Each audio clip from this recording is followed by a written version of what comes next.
Alright everybody, hello and welcome to another edition of the... After all these years, the last two rings are in the palm of my hand. Now, the rift is mine to control! Nope, I ain't getting involved with that. No way.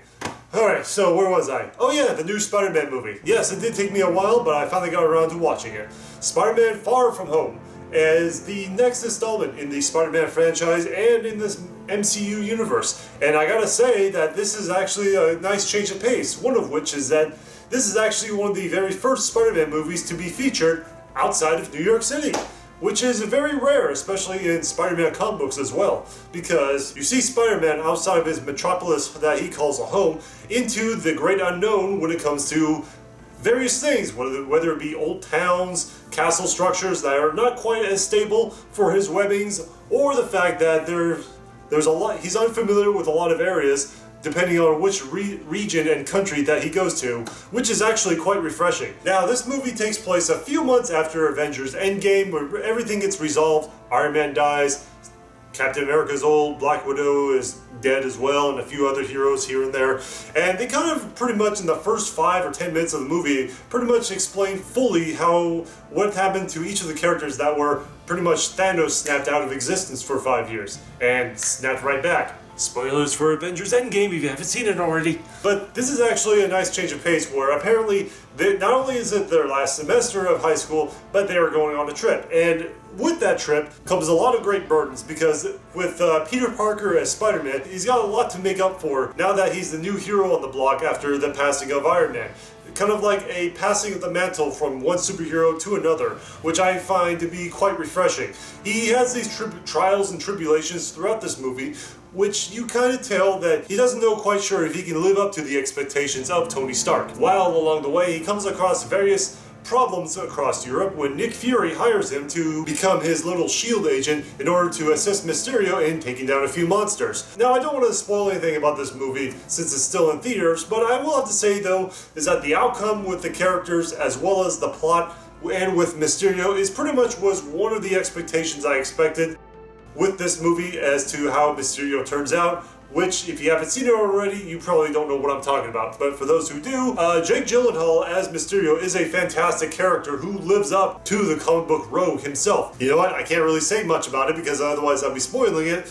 But I will have to say, though, is that he did live up to the expectations of Mysterio in getting what he wants in the end. And, of course, the mid-credit scenes did very well for themselves. Now, there were some drawbacks to this movie since this is more or less a field trip type movie across the country, which is more or less an extended version of like the Washington DC trip that they had in Spider-Man Homecoming, which is kind of a drawback for me, but at the same time, you get more of a better feeling and understanding with some of those more smaller side characters that will go on in Peter Parker's life. His friends, teachers. We don't get so much of Marissa Tomei's character as Aunt May, but she's there for most of the time, like mostly from beginning to end.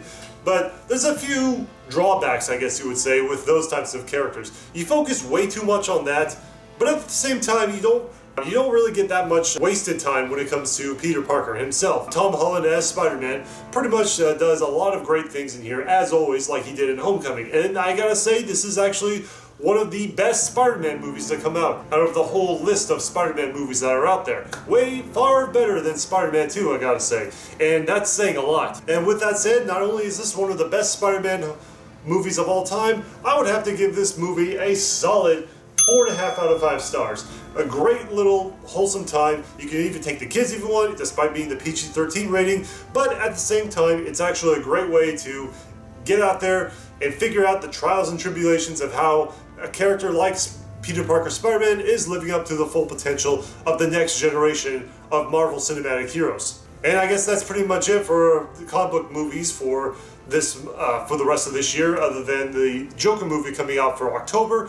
I will cover that as well, but for now I'm going to stick to some of the newer mainstream movies that are coming out this weekend, so I do apologize for slacking a bit, but I will get back to it. I'm starting to slowly get back into the groove of content creating. If you haven't noticed, my more recent videos as of late, but at the same time, I just wanted to let you know I've also provided a link to my IMDb page of the best to worst live-action comic book movies of all time. For every new comic book movie that I review, I put it on the list, pretty much. And as you can tell so far, this is actually not a bad list to start off with the 30 plus movies that I've already seen, as well as some of the Spider-Man movies that I've seen in the past with my previous movie vlogs. And if you guys want to catch my take on the previous Spider-Man movies, I will provide a link in the description box below for the movie vlog playlist for all of the other movies that I've seen, past and present.